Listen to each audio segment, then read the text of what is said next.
हरे कृष्णा कृष्ण कृष्ण हरे हरे, हरे राम राम राम हरे हरे। बोल सच्चे दरबार की जय। सभी को राधे राधे। कैसे होगा इस सब अच्छे ही होंगे। बोल कृष्ण कन्हैया लाल की जय। मैं आपको अश्विन मास की कृष्ण पक्ष की इंदिरा एकादशी की कथा सुनाने जा रही हूँ, जिसका व्रत करने से हमारे पितरों को मोक्ष मिलता है और हमारे पितरों की सद्गति होती है। अश्विन मास की कृष्ण पक्ष की इंदिरा एकादशी। युधिष्ठिर ने पूछा, हे मधुसूदन, कृपा करके मुझे यह बताइए कि अश्विन के कृष्ण पक्ष में कौन सी एकादशी होती है। भगवान कृष्ण बोले, राजन, अश्विन कृष्ण पक्ष में इंदिरा एकादशी नाम की एकादशी होती है। इसके व्रत के प्रभाव से बड़े बड़े पापों का नाश हो जाता है। नीच योनि में पड़े हुए पितरों को भी यह एकादशी सद्गति देने वाली है। राजन, पूर्व काल की बात है। सतयुग में इंद्रसेन नाम के विख्यात से एक राजकुमार थे, जो अब महिषामतीपुरी के राजा होकर धर्म पूर्वक प्रजा का पालन करते थे। उनका यश सब ओर फैल चुका था।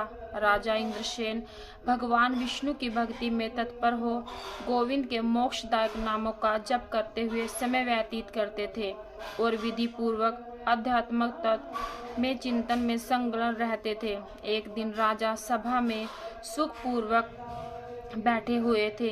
इतने में ही देवर्षि नारद आकाश से उतरकर वहां आ पहुंचे। उन्हें आया देखकर राजा हाथ जोड़कर खड़े हो गए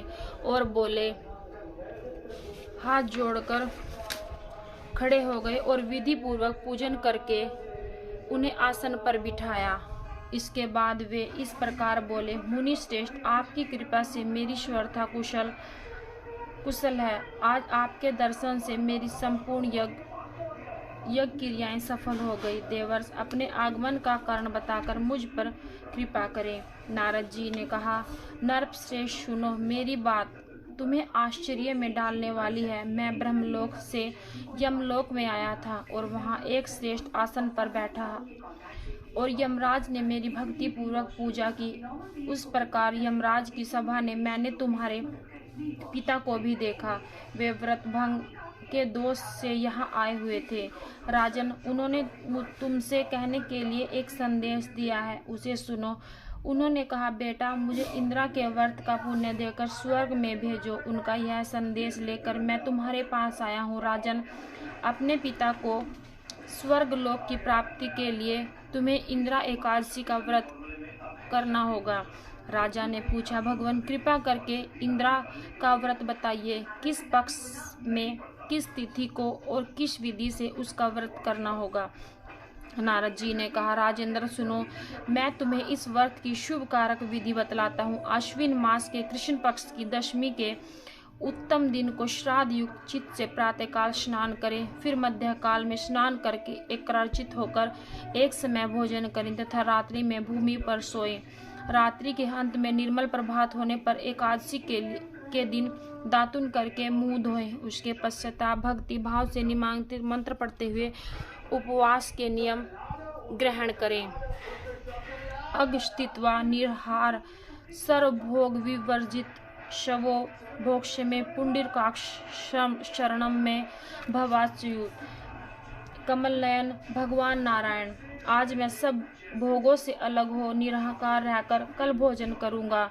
आप मुझे शरण दें। इस प्रकार नियम करके मध्य काल में पितरों की प्रसन्नता के लिए शालग्राम शिला के सम्मुख विधि पूर्वक श्राद्ध करें तथा दक्षिणा से ब्राह्मणों का सत्कार करके उन्हें भोजन करवाएं। पितरों के दिए हुए अन्न में पिंड को सूंघ कर विद्वान पुरुष गाय को भोजन दें। फिर धूप और गंध आदि से भगवान ऋषिकेश की पूजन करके रात्रि में उसके समीप जागरण करें।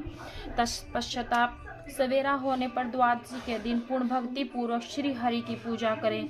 उसके पश्चात ब्राह्मणों को भोजन कराकर भाई बंधु नाती और पुत्र आदि के साथ स्वयं मौन रहकर भोजन करें। राजन, इस विधि से आलस्य रहित होकर तुम इंदिरा का व्रत करो। इससे तुम्हारे पितृ भगवान विष्णु के वैकुंठ धाम को चले जाएंगे। भगवान कृष्ण कहते हैं, राजा इंद्रसेन से ऐसा कहकर देवर्षि नारद अंतर्ध्यान हो गए। राजा ने उसकी बताई हुई विधि से अंतपूर्वक की रानियों, पुत्रों और भृत्यों सहित उस उत्तम व्रत का अनुष्ठान किया। कुंती नंदन व्रत पूर्ण होने पर आकाश से फूलों की वर्षा होने लगी। इंद्रसेन के पिता क्रूर पर आरूढ़ होकर श्री विष्णु धाम को चले गए और राजर्षि इंद्रसेन भी अकंटक राज्य का उपभोग करके अपने पुत्रों को राज्य पर बिठाकर स्वयं स्वर्ग लोक हो गए। इसी प्रकार मैंने तुम्हारे सामने इंद्रा व्रत की महात्म का वर्णन किया, इंद्रा एकादशी की कहानी सुनाई।